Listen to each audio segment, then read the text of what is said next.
نحمده ونستعينه ونستغفره ونؤمن به ونتوكل عليه ونعوذ بالله من شرور أنفسنا ومن سيئات أعمالنا من يهده الله فلا مضل له ومن يضلله فلا هادي له ونشهد أن لا إله إلا الله وحده لا شريك له ونشهد أن سيدنا ونبينا وحبيبنا وشفيعنا ومولانا محمدا عبده ورسوله الذي أرسله بالحق بشيرا ونذيرا وداعيا إلى الله بإذنه وسراجا منيرا أما بعد فقد قال الله تعالى في كلامه المجيد والفرقان الحميد فأعوذ بالله من الشيطان الرجيم بسم الله الرحمن الرحيم ألا إن أولياء الله لا خوف عليهم ولا هم يحزنون صدق الله العظيم قال الله تعالى مخبرا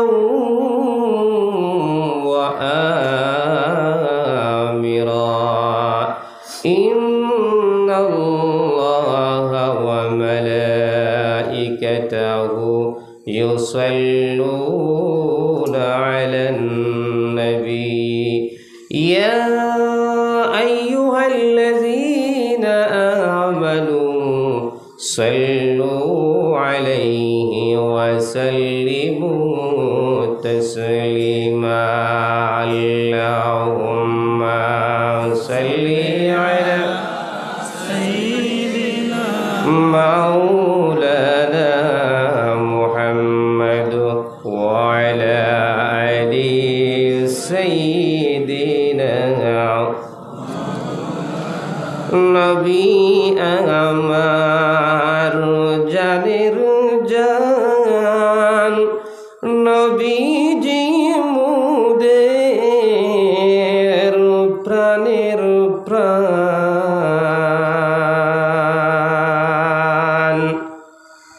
নবীজি বিনে পাই না শান্তি মন থাকে মোর পরিত্রাণ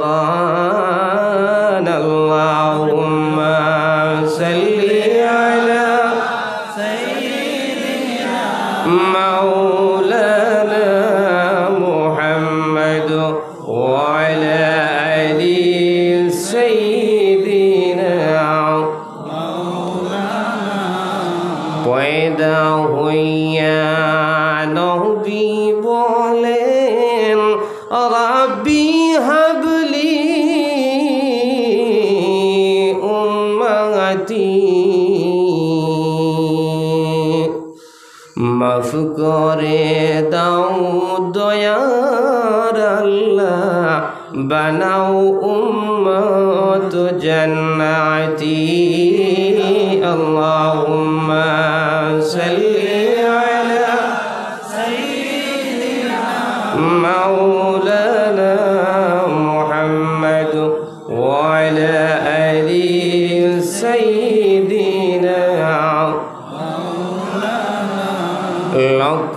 কোটি সালাম জানাই দয়াল নবীর চরণে।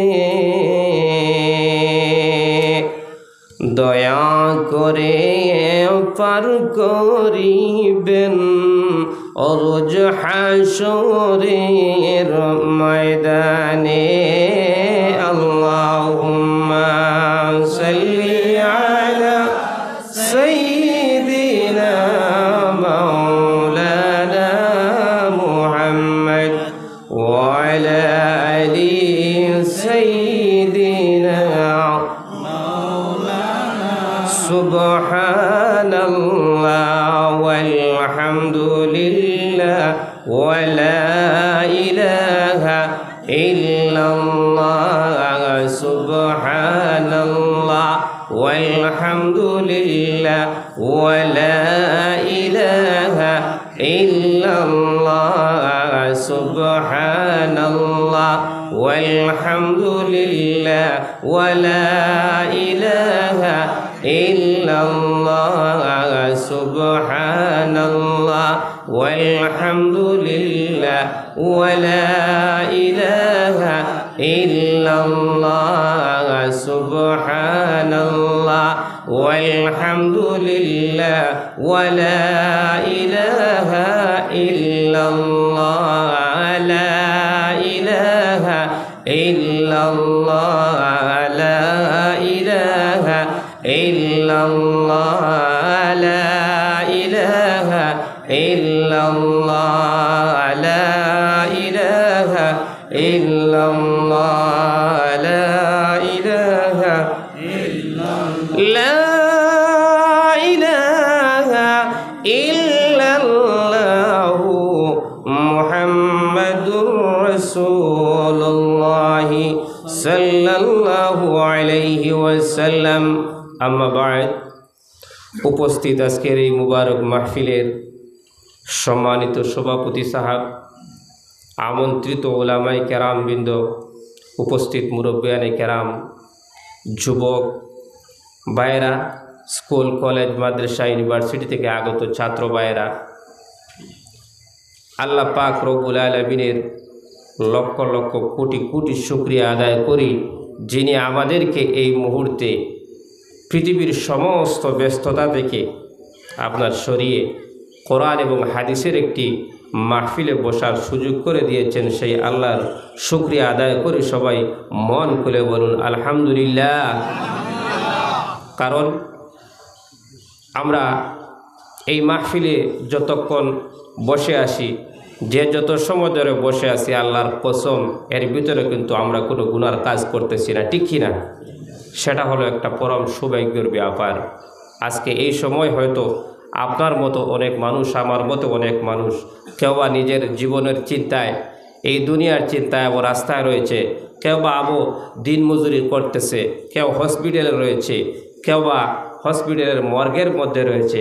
আল্লাহ পাক আপনাকে আমাকে সবল সুস্থ রেখে কোরআন এবং হাদিসের মাহফিল স্বয়ং হলো যে মাহফিল হলো আপনার জান্নাতের মাহফিল, সেই জান্নাতের মাহফিলে আল্লাহ রাব্বুল আলামিন আপনাকে আমাকে বসার সুযোগ দিয়েছে। এজন্য আবারও শুকরিয়া আদায় করি, সবাই জোরে সোরে বলুন আলহামদুলিল্লাহ। কারণ আল্লাহ পাক রব্বুল আলামিনের আপনার মেহেরবানি ছাড়া, আল্লাহ পাক রব্বুল আলামিনের দয়া ছাড়া, আল্লাহ পাক রব্বুল আলামিনের মায়া ছাড়া কোনো মানুষ আপনার আল্লাহর পথের দিকে অগ্রসর হতে পারে না। বলেন সুবহানাল্লাহ। আল্লাহর কসম, এই মুহূর্তে আল্লাহ পাক রব্বুল আলামিনের দয়া, মায়া, মেহেরবানি আমাদের উপরে রয়েছে। বলেন সুবহানাল্লাহ। কারণ আল্লাহর দয়া মায়া ছাড়া কোনো মানুষ আপনার নামাজ পড়তে পারে না, কোনো মানুষ ইমানদার হতে পারে না। এই পৃথিবীতে আপনার মুসলমান জাতিরা হলো শুধু ভারতবর্ষে নয়, আপনার গোটা পৃথিবীর মধ্যে মুসলমান জাতির আজকে সংখ্যালঘু, ঠিক কিনা? হয়তো কিছু মুসলমান রাষ্ট্র রয়েছে, সেইগুলোর মধ্যে হয়তো সংখ্যাগুরু, কিন্তু যদি পৃথিবীর মধ্যে আপনি দেখেন, গোটা পৃথিবীকে আপনি যদি হিসাব করেন, তবে দেখবেন এই পৃথিবীর মধ্যে মুসলমান জাতিরা আজকে সংখ্যালঘু, ঠিক কিনা? মুসলমান জাতিরা স্বল্প। তার কারণ কি তার কারণ হলো যে যারা সত্য পথে থাকবে, যদি আপনার ফ্যামিলিতে আপনি যদি সঠিক থাকেন, আপনি যদি ফ্যামিলিকে সব কিছু ডাইভ করেন, আপনি যদি সঠিক পথে থাকেন, আপনার পারিবারিক সব কিছু ভাইদের বোনদের মা বাবার সব কিছু আপনি বহন করেন, তাহলে সেই ফ্যামিলিতে সবচাইতে আপনি যেহেতু দায়িত্ব পালন করছেন, আপনার সমালোচনাও থাকবে বেশি, ঠিক কিনা? বাড়ির মানুষরাও করবে, আপনার পার্শ্ববর্তীর মানুষরাও করবে, সমাজের মানুষরাও করবে। একটা কথা জানা রাখবেন, এই পৃথিবীতে যারা দায়িত্ব নিতে চায় না, এই পৃথিবীতে যারা দায়িত্বশীল মানুষ নয়, তাদের সমালোচনা নয়, তারা কোনো কাজেরও মানুষ নয়। যার যত বেশি সমালোচনা হবে, জানা রাখবেন সে মানুষ হয়তো কোনো না কোনো কাজ করতেছে, ঠিক কিনা? তাই আমার এদিকে বলার মূল উদ্দেশ্য নয়, আমি আজকে আপনাদের মতো সেখানে ওয়াজ শুনতে এসেছি। সত্যি কথা বলতে গেলে সেখানে এসেছি সাহেব কিবলার আপনার ইসালে সোয়াব হবে, সেই ইসালে সোয়াব মাহফিলে আমি এসেছি আপনাদের মতো। সেখানে বসবো, ওলামায়ে কেরামরা নসিহত করবেন, তা থেকে যদি জীবনে একটা আমল করতে পারি, হয়তো এই আমলের ওসিলায় আল্লাহ রব্বুল আলামিন হাসরের দিন আপনার ছেড়ে দিতে পারেন। এই আশা নিয়ে সেখানে এসেছি, সাহেব কিবলার পাশে এসেছি। যদি আল্লাহ পাকের মেহেরবানি হয়, আল্লাহ পাক যদি একটু ফয়েজ বরকত দেন, হয়তো জীবন ধন্য হবে, এই সমস্ত আশা নিয়ে এসেছি। আর এখানে আশা নিয়ে এসে আপনার 2-4টি কথা বলার জন্য আমাকে বলা হয়েছে। সত্য কথা বলতে গেলে আমি নসিহত করার কোনো যোগ্যতা রাখি না, এমন কোনো জ্ঞানও নেই, কোনো ইলমও নেই। এখানে আজকে যারা আলোচনা করেছেন, হজরত মৌলানা সৈয়দ এনামুল হক সাহেব গভীর জ্ঞানের অধিকারী মানুষ, আমার পার্শ্বে বসে আছেন আমার উস্তাদ, আপনার হাদিসের দর্স একসময় দিয়েছেন হাইলাকান্দি টাইটেল মাদ্রাসায়, বর্তমানে কোনো একটি বেসরকারি মাদ্রাসায় তিনি সময় সুযোগে কর্মব্যস্ততার মাঝেও সময় পেলে তিনি আপনার হাদিসের দর্স দেন। এদের পার্শ্বে বসে সত্যি কথা বলতে গেলে আমাদের মতো মানুষের আপনার কথা বের হয় না, কারণ আপনারা জানেন স্যার যেখানে বসে থাকেন, ছাত্র সেখানে আপনার কথা বলতে পারে না, ঠিক কিনা? তাই উস্তাদকে পাশে রেখে এক তো হলো বেয়াদবি, আর দ্বিতীয়ত হলো উস্তাদ যারা হাদিসের দরস দিয়েছেন আমাদেরকে, তাদেরকে পার্শ্বে রেখে আপনার কণ্ঠ দিয়ে কথা বের হয় না, যেমন শরীরের মধ্যে একটা ভূমিকম্পর সৃষ্টি হয়ে যায়, ঠিক কিনা? শরীর আমি চাই আমার বক্তব্য দীর্ঘ না করেই আমি মনে করি আজকের দিনে যে আলোচনা হয়েছে তাই আমাদের জন্য যথেষ্ট, ঠিক কিনা? আমরা অনেক ওয়াজ শুনি, আগামীতেও শুনবো, অনেক মাহফিলে যাব। আল্লাহ আমাদের প্রত্যেককে শোনার তৌফিক দেন, সবাই বলে আল্লাহুম্মা আমিন। আর আমি মনে করি না আমার মতো এক নালায়েক আর ওয়াজ করার সেখানে প্রয়োজন আছে। যেহেতু দেখুন এখানে কারেন্টের লাইট জ্বলতে আছে, সেখানে মোমবাতির প্রয়োজন রয়েছে, সেখানে লেফটনের আর কোনো প্রয়োজন নেই, ঠিক কিনা? তাই আমি মনে করি আমার মতো এক নালায়েক এখানে আর আলোচনা করার প্রয়োজন নেই। আপনারা কি মনে করেন? আমি মনে করি আলোচনা না করে আমরা আমাদের মাহফিলটা এখানে ইতি টানা দরকার, ঠিক কিনা? জি, তাহলে মহব্বতের সহিত মদিনার দিকে খেয়াল রেখে আপনার আরেকবার দুরূদ শরীফ পড়েন, আল্লাহুম্মা সাল্লি আলা সাইয়্যিদিনা মাওলানা মুহাম্মদ ওয়া আলা আলি সাইয়্যিদিনা মাওলানা মুহাম্মদ। আল্লাহুম্মা সাল্লি আলা مولانا محمد وعلى آل سيدنا مولانا محمد اللهم صل على سيدنا مولانا محمد وعلى آل سيدنا। আমি পবিত্র কোরআনুল কারীম থেকে একটা আয়াতে কারিমা তিলাওয়াত করেছি। এই আয়াতের ওয়াজ আপনারা জীবনে অনেক শুনেছেন, আর আমি আগেই বলেছি আমি নতুন এমন কোনো আকর্ষণীয় কোনো কিছু আপনাদেরকে বলবো, এরকম কোনো যোগ্যতা বা কোনো জ্ঞান, কোনো ইলম আমার নেই। এই আয়াতের কারিমার দিকে লক্ষ্য রেখে আল্লাহ পাক যদি আমাকে তৌফিক দান করেন, সংক্ষিপ্ত 2-1টি কথা বলেই চেষ্টা করব আমার বক্তব্য শেষ করার জন্য। আমি চেয়েছিলাম এখনও শেষ করতে, কিন্তু আপনাদের এই নির্দেশে আমি পারতেছি না। যাই হোক, আল্লাহ পাক যদি আমাকে তৌফিক দান করেন, 2-1টি কথা বলেই আমি চেষ্টা করব আমার বক্তব্য শেষ করার জন্য। আমি কোরআনুল কারীম থেকে আয়াত পড়েছি, আলা ইন্না আউলিয়া আল্লাহি লা খাউফুন আলাইহিম ওয়া লা হুম ইয়াহজানুন। চিৎকার দিয়ে বলেন আল্লাহু আকবার, আবার বলেন আল্লাহু আকবার। এমন একদল মানুষ সম্পর্কে আমার আল্লাহ বলতেছেন, এদের এই পৃথিবীর জমিনেও কোনো ভয় নেই, এদের কবরেও কোনো ভয় নেই, এদের হাসরের মাঠেও কোনো ভয় নেই। চিৎকার দিয়ে বলেন সুবহানাল্লাহ। এরা হলেন কারা? এরা হলেন আউলিয়া কেরামরা। আজকে এমন একটা যুগে হুজুর বলেছেন, এই ইন্টারনেটের যুগে মানুষের ইমানকে আপনার কি করা হচ্ছে? হরণ করা হচ্ছে। মানুষের ইমানকে হরণ করা হচ্ছে। অলিয়া উলা তো দূরের কথা, স্বয়ং আমার নবী থেকে মানুষকে আপনার আলোক করা হয়েছে। চিৎকার দিয়ে বলেন নাউযুবিল্লাহি মিন যালিক। এই পৃথিবীতে বর্তমান যে সমস্ত এই মূর্খ পণ্ডিতগুলা মানুষদের ইমানকে লুণ্ঠন করতেছেন, মানুষের ইমানকে যারা হরণ করতেছেন, তারা কোথায় থেকে কোরআন শিখলো? তারা কোথায় থেকে হাদিস শিখলো? তারা রাসূলুল্লাহ পর্যন্ত মানতে চায় না। তারা শুধুমাত্র বলে আল্লাহর কোরআন যা বলেছে তাই, কোরআন যা বলেছে তা আমরা তো 100 বার আমরাও তা মেনে নেই। কোরআনের মধ্যে রয়েছে কোথাও আসরের নামাজ কয় রাকাত? আসরের নামাজ কোরআনুল কারীমের মধ্যে কোথাও রয়েছে? আল্লাহর কসম, হুজুরকে পাশে রাখি বলছে কোরআনের কোথাও আসরের নামাজ 8 রাকাত, সেটা কোথাও আপনার বর্ণনা নাই। আপনাদের জানা আছে? আমার কোথাও জানা নেই। কোরআনের কারীমে যদি আসরের নামাজ 8 রাকাত, ফজরের নামাজ কয় রাকাত? ফজরের নামাজ 4 রাকাত। কোরআনুল কারীমের কোথাও লেখা নাই যে ফজরের নামাজ 4 রাকাত। জোহরের নামাজ কোরআনুল কারীমের কোথাও লেখা নাই আপনার জোহরের নামাজ আপনার 12 রাকাত, সেটা কোথাও লেখা নেই। সেগুলা যিনি নির্দিষ্ট করে দিয়েছেন, সেগুলার ব্যাখ্যা কোরআনুল কারীম থেকে যিনি বিশ্লেষণ করে দিয়েছেন, তিনি হলেন আপনার আমার নবী, দু জাহানের বাদশা নবী, রাহমাতাল লিল আলামিন। বলেন সুবহানাল্লাহ। তাই রাহমাতাল লিল আলামিন নবীকে বাদ দিয়ে আপনার ইসলামকে আপনার কল্পনা করা যায় না। যার জন্য, যার ওসিলায়, যাকে আমার আল্লাহ রব্বুল আলামিন যাকে এই পৃথিবীতে প্রেরণ করার জন্য ওনার আগে আপনার 1,23,999 জন নবী রাসূলদেরকে প্রেরণ করেছেন। চিৎকার দিয়ে বলেন সুবহানাল্লাহ। আমার আল্লাহ বলতেছেন, আমি আবার রাহমাতাল লিল আলামিন নবীকে যদি এই পৃথিবীর জমিনে দেওয়ার কোনো আমার উদ্দেশ্য থাকতো না, তাহলে আমি আকাশকে তৈরি করতাম না, আমি জমিনকে তৈরি করতাম না, আমি চন্দ্রকে তৈরি করতাম না, আমি সূর্যকে তৈরি করতাম না, আমি গাছপালা তরুলাজি কোনো কিচ্ছুকেই তৈরি করতাম না, সাগর নদ নদী মহাসাগর কোনো কিছুকে তৈরি করতাম না। শুধুমাত্র যার ওসিলায় আমি তৈরি করেছি উনি হলেন রাহমাতাল লিল আলামিন। বলেন সুবহানাল্লাহ। সেই রাহমাতাল লিল আলামিন নবীকে বাদ দিয়ে ইসলামকে কোনো মানুষ যদি আপনার কল্পনা করে, তাহলে সে ভুল জগতের মধ্যে রয়েছে।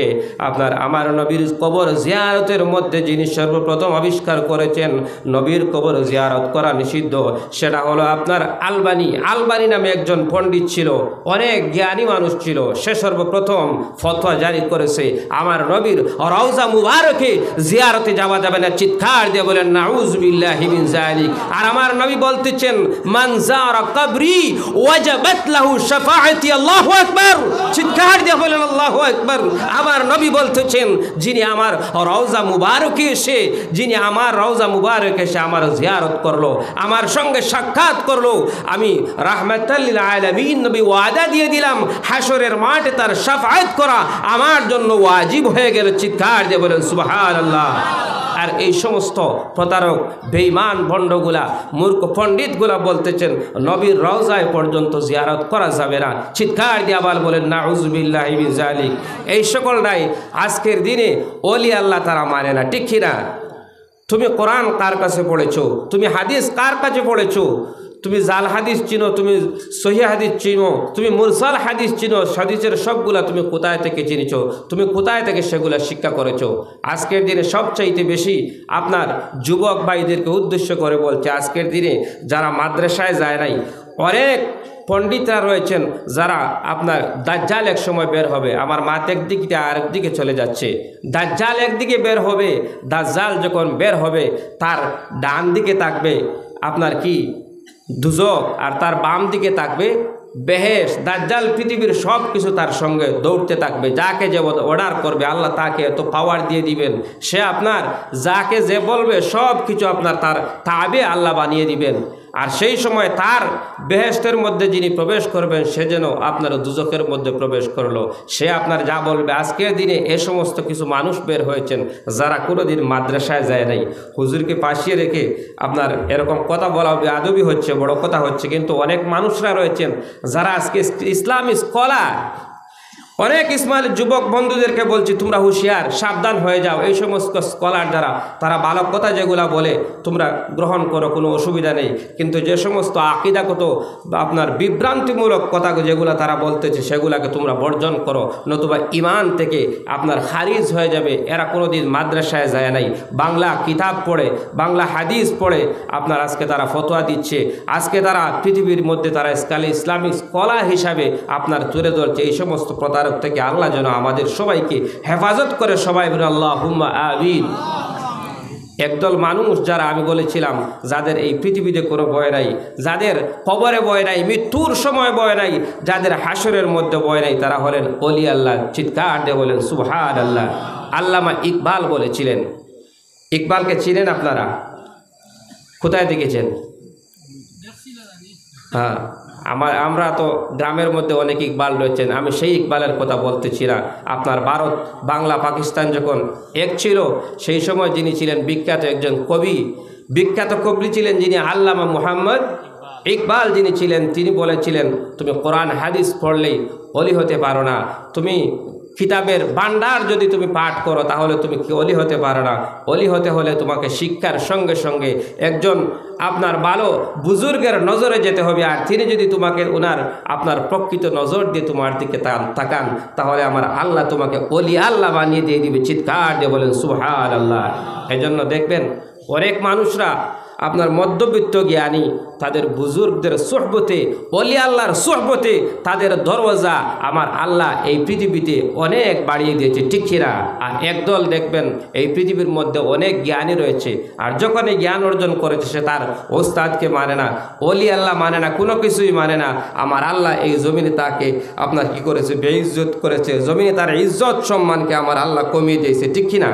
আমার আল্লাহ রব্বুল আলামিন এই জমিনের মধ্যে তার ইজ্জত সম্মানকে আপনার বিনষ্ট করে দিয়েছে। এজন্য সর্বদা ওলি আল্লাহ যারা রয়েছেন তাদের বেয়াদবি করা যাবে না। আপনার অলি হোক আর না হোক আপনি ওনাকে সম্মান করতে হবে। প্রত্যেক মানুষকে আপনি সম্মান করবেন। যতক্ষণ পর্যন্ত মানুষকে সম্মান করতে শিখবেন না ততক্ষণ পর্যন্ত আমার আল্লাহ রব্বুল আলামিন আপনাকে আপনার সঠিক রাস্তায় আপনার পা বাড়িতে দিবে না। কারণ হলো মানুষকে সম্মান করতে জানুন, মানুষের সঙ্গে মায়া মহব্বত করতে জানুন। ছোটকে আল্লামা ফুলতলি সাহেব কিবলা রহমতুল্লাহ তাআলা আলাইহি প্রত্যেকটি ওয়াজের মধ্যে, বয়ানের মধ্যে বলতেন তুমি ছোটকে মহব্বত করো এবং বড়কে সম্মান করো। এই গুণ যে মানুষের মধ্যে না থাকবে তাকে মানুষ বলে গণ্য করা যাবে না। এই গুণ আপনার থাকতে হবে। আমার ভাইয়েরা, আমার বন্ধুরা, আল্লাহর হাবিব সাল্লাল্লাহু আলাইহি ওয়াসাল্লামের সঙ্গে যদি আমাদের মহব্বত না থাকে তাহলে জানা রাখবেন আপনি প্রকৃত মুমিন নয়, আপনি মুসলমান নয়। প্রকৃত মুমিন যারা তার আল্লাহ রাসূলের সঙ্গে মহব্বত থাকতে হবে।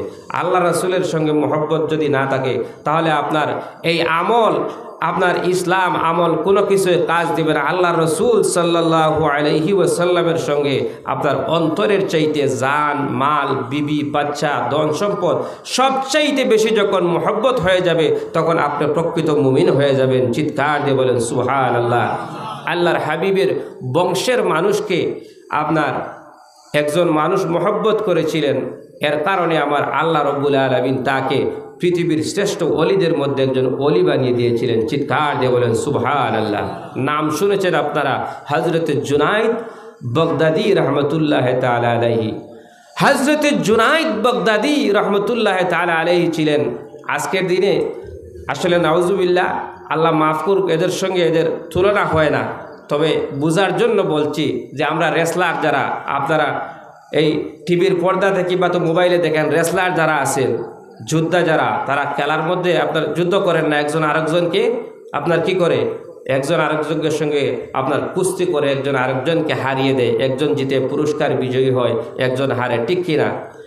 সেই সময় বাগদাদের মধ্যে হযরত জুনাইদ বাগদাদি রহমতুল্লাহ তাআলা আলাইহি ছিলেন আপনার একজন বড় মাপের পয়লওয়ান। তিনি আপনার যুদ্ধ করতেন, তিনি মানুষের সঙ্গে কুস্তি করতেন, মানুষের সঙ্গে কুস্তি লড়তেন। আপনার প্রত্যেক কুস্তির মধ্যে তিনি বিজয়ী হতেন। একবার বাগদাদ শহরের মধ্যে আপনার বিশাল একটা মাঠের মধ্যে সেই খেলা আরম্ভ হয়। সেই খেলা আরম্ভ হওয়ার সঙ্গে সঙ্গে একজন ব্যক্তি আসে হযরত জুনাইদ বাগদাদি রহমতুল্লাহ তাআলা আলাইহির সঙ্গে কুস্তি লড়তে বলেন। সুবহানাল্লাহ। জুনাইদ বাগদাদি রহমতুল্লাহ তাআলা আলাইহির সঙ্গে আপনার কুস্তি লড়ার জন্য, ওনার সঙ্গে কুস্তি করার জন্য একজন মানুষ আসতেছে। মানুষ চতুর্দিক থেকে আপনার দেখতেছে কোন মানুষ আসে জুনাইদ বাগদাদির সঙ্গে যুদ্ধ করতে। দেখা যায় একজন ছোট্ট মানুষ, একজন মরা কাষ্ঠ মানুষ, তার হাড্ডিগুলা, তার হাড়গুলা আপনার বাহির থেকে দেখা যাচ্ছে, তার বুকের পাঁজরগুলা, আপনার ভিতরের হাড্ডিগুলা দেখা যাচ্ছে, কোনো রকম চলাফেরা করতে পারতেছে না। সেই মানুষ জুনাইদ বাগদাদির সঙ্গে আপনার যুদ্ধ করতে যায়। মানুষরা আপনার হাসতে আরম্ভ করে, এ কেমন কথা। আজকে যদি আপনার একটা বাচ্চা এসে আপনার কি করে একজন বড় মানুষের সঙ্গে লড়াই করতে চায়, তাহলে মানুষরা হাসি করবে, ঠিক কিনা? মানুষরা হাসতে শুরু করলো যে এমন একজন মানুষ দেখতে দেখা যায় আপনার রোগাগ্রস্ত মানুষ, রোগী মানুষ, উনি কীভাবে জুনাইদ বাগদাদির সঙ্গে আপনার যুদ্ধ করবে, কুস্তি করবে, আপনার কিভাবে মস্তামস্তি করবে, তারা সেই কিছু আপনার দেখতে আসে। জুনাইদ বাগদাদি রহমতুল্লাহ তাআলা আলাইহির আপনার কুস্তির একটু পূর্বে সেই ব্যক্তি গিয়ে যেন কানে কানে কি বলল, জুনাইদ বাগদাদি রহমতুল্লাহ আলাইহি আপনার চোখ দিয়ে জল এসে গেল। বলেন সুবহানাল্লাহ। জুনাইদ বাগদাদির কানে কানে গিয়ে সেই ব্যক্তি বলতেছে, হে জুনাইদ, জানি তুমি বাগদাদ শহরের মধ্যে সবচাইতে বড় পহেলওয়ান। বাগদাদ শহরে তোমার মতো কোনো পহেলওয়ান নাই, তোমাকে কেউ কুস্তিতে আপনার হারাইতে পারে নাই, আমি জানি। হে জুনাইদ, তোমার সঙ্গে লড়ার মতো কোনো ক্ষমতা আমার নাই। হে জুনাইদ, জানা রাখো, আমি হলাম আল্লাহর রাসূলের বংশের মানুষ, আমি হলাম কুরাইশি খানদানের মানুষ, আমি হলাম রাসূলুল্লাহর বংশের মানুষ। যদি তুমি আমাকে একটু মহব্বত করে, যদি এই যুদ্ধের মধ্যে তুমি আমাকে বিজয়ী করে দাও, তুমি যদি হেরে যাও, আমি যে পুরস্কার পাবো সেই পুরস্কার দিয়ে আমার পরিবার পরিজনকে কিছুদিন আপনার খাওয়াতে পারবো। আজকে 7 দিন 10 দিন হয়ে গেল আমার পরিবারের মুখে এক ফোঁটা জল পর্যন্ত তুলে দিতে পারি নাই। হে জুনাইদ, তুমি যদি আল্লাহর রাসূলের বংশকে মহব্বত করো, তাহলে আমার রাসূল তোমাকে মহব্বত করবেন। বলেন সুবহানাল্লাহ। আমার রাসূল তোমাকে মহব্বত করবেন। এই বলে আপনার যুদ্ধ আরম্ভ হলো। হযরত জুনাইদ বাগদাদি রহমতুল্লাহ তাআলা আলাইহি যুদ্ধের মধ্যে হেরে গেলেন, বিশাল পুরস্কার পেলেন। আল্লাহ রাসূলের বংশের মানুষ, জানা রাখবেন, একদল কিছু মানুষ রয়েছেন যাদের জন্য যাকাতের টাকা খাওয়া জায়েজ নয়। এর মধ্যে একদল মানুষ হলেন আল্লাহ রাসূলের বংশের মানুষ। একটা ইতিহাস রয়েছে তার পিছনে, আমি আর বলতে চাই না। জুনাইদ বাগদাদি রহমতুল্লাহ তাআলা আলাইহি কুস্তির মধ্যে আপনার হেরে গেলেন। সেই আপনার বৃদ্ধ মানুষটা, বয়স্ক মানুষটা, রোগী মানুষটা যখন জিতে গেল, বিশাল পুরস্কার পেল, আর তিনি কানে কানে বলেছিলেন যে যদি আমাকে একটু মহব্বত করেন, আমার রাসূল দু জাহানের বাদশা নবী আপনাকে মহব্বত করবেন। সেই কথা শুনে জুনাইদ বাগদাদির দিল গলে গেল, অন্তর গলে গেল। একজন পহলওয়ান ছিলেন, একজন যোদ্ধা ছিলেন, একজন কুস্তি লড়নেওয়ালা ছিলেন। সেখান থেকে আপনার জুনাইদ বাগদাদি রহমতুল্লাহ আলাইহি যখন সেই ব্যক্তিকে ছেড়ে দিলেন, জুনাইদ বাগদাদি সেখানের মধ্যে বেহুশ হয়ে পড়ে গেলেন, অজ্ঞান হয়ে গেলেন। আর তিনি যেন দেখতে পেলেন মদিনাওয়ালা নবী, সেখানে এসে জুনাইদ বাগদাদিকে আপনার এভাবে খুলে নিয়ে বলতেছেন, হে জুনাইদ, তুমি আমার বংশের মানুষকে মহব্বত করার জন্য আজ থেকে তোমার নাম আমি আমার উম্মতের ওলি আল্লাহর দফতরে লিখে দিলাম। চিৎকার দিয়ে বলেন সুবহানাল্লাহ। জুনাইদ বাগদাদি সেই মঞ্চ থেকে আর এই পৃথিবীর দিকে ফিরে তাকান নাই। সেখান থেকে তিনি আপনার কেঁদে কেঁদে দৌড়তে শুরু করেন, আর সেখান থেকে তিনি আমার রাসূলের প্রেমে পাগল হয়ে গেলেন, চিৎকার দিয়ে বলেন সুবহানাল্লাহ। এজন্য আমার ভাইয়েরা, আমার বন্ধুরা, আল্লাহ রাসূলের বংশের মানুষকে মহব্বত করার জন্য যদি আল্লাহ রাসূল এতটুকু করলেন, না জানি আল্লাহ রাসূলের সঙ্গে ভালোবাসা তৈরি করতে পারলে আল্লাহ রাসূল আমাদের জন্য কি করবেন, ঠিক কিনা আমার ভাইয়েরা? এর জন্য আল্লাহ রাসূলের সঙ্গে আমাদের মহব্বত রাখতে হবে। আল্লাহ রব্বুল আলামিন যেন আমাদেরকে সঠিক মহব্বত রাখার তৌফিক দান করেন। সবাই বলেন আল্লাহুম্মা আমিন। আমরা বিলফারি সাহেব কিবলা রহমতুল্লাহ তাআলা আলাইহির ইসালে সোয়াব মাহফিলে এসেছি। এই মাহফিলটি যেন আপনার ধারাবাহিকভাবে প্রতি বছর চলে। আমরা যেন প্রত্যেকে সাহায্য সহযোগিতার হাত বাড়িয়ে দিই। আপনারা রাজি আছেন তো? যেভাবে এইবার সাহায্য সহযোগিতা করেছেন, আমরা যতদিন এই পৃথিবীতে বেঁচে থাকবো ইনশাআল্লাহ আমরা প্রত্যেকের সাহায্য সহযোগিতার হাত বাড়িয়ে দিব, ঠিক কিনা? আমরা সাহায্য করব। আল্লাহ যেন আমাদের সবাইকে তৌফিক দান করেন। সবাই বলে আল্লাহুম্মা আমিন। হুজুরের আপনার কবর মুবারককে আল্লাহ পাক রব্বুল আলামিন যেন আপনার মদিনার রওজা মুবারকের সঙ্গে আপনার মিলিত করে দেন। সবাই চিৎকার দিয়ে বলে আল্লাহুম্মা আমিন। আল্লামা সাহেব কিবলা ফুলতলি রহমতুল্লাহ আলাইহির দরজার মধ্যে যেন আল্লাহ সওয়াবটুকুনি পৌঁছে দেন। সবাই বলে আল্লাহুম্মা আমিন। আমাদের এই মাহফিল থেকে লক্ষ কোটি দুরুদ ও সালাম, কোরআন তিলাওয়াতের সওয়াব যেন আল্লাহ রব্বুল আলামিন মদিনাওয়ালা নবীর দরবারের মধ্যে পৌঁছে দেয়। সবাই বলে আল্লাহুম্মা আমিন। এই বলে আমি আমার বক্তব্য শেষ করলাম। ওয়া আলাইনা ইল্লাল বালাগ ওয়া আখিরু দাওয়ানা আলহামদুলিল্লাহি রাব্বিল আলামিন। আসসালামু আলাইকুম।